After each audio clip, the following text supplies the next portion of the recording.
Okay.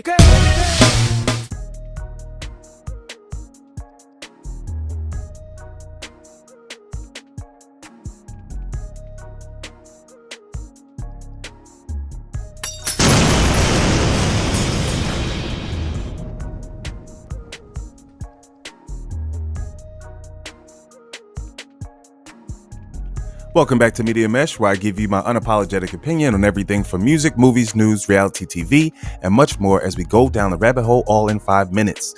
Well, there you have it, another rapper that's going to be coming under fire, possibly. They say Lil Durk is going to be the next to go, and some people also alleging that Lil Baby is also going to be in the hot seat pretty soon. So here we are again. You know, this is a situation where you have these rappers who are known for keeping it real. Now, I imagine in drill music, they say that's actually true.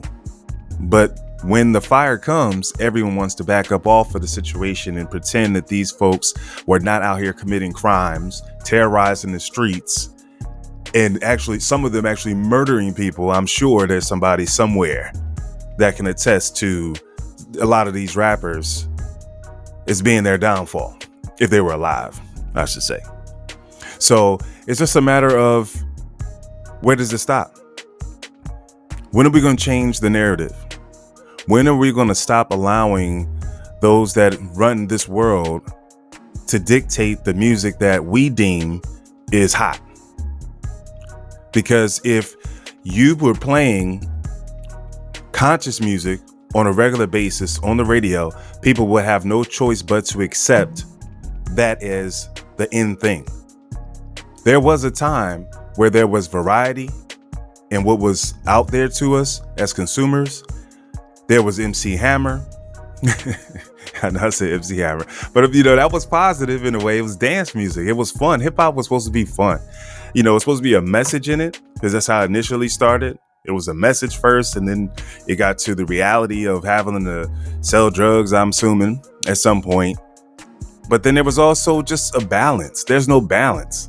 It's like you get applauded and awarded for how gangster you can talk on a record, how many people you can kill on a record.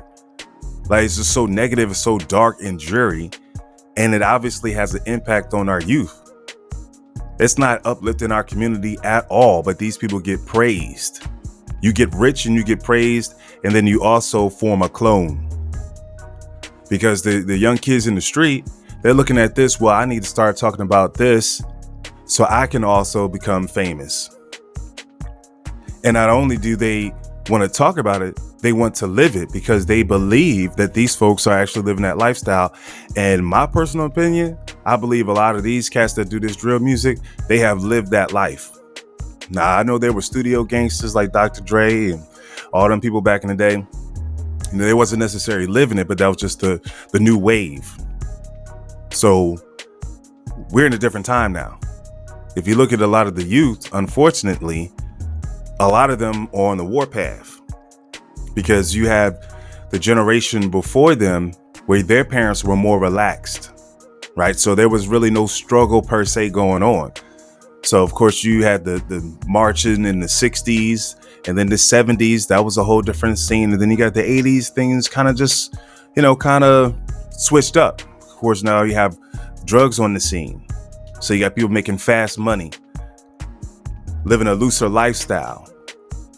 And then they're having kids. And then now here we are. We're in a generation where anything goes. Anything goes.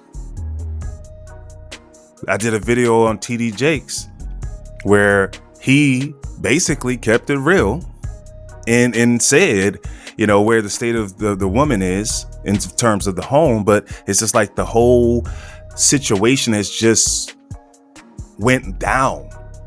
Like, no one's being accountable for sustaining the family. We're all guilty.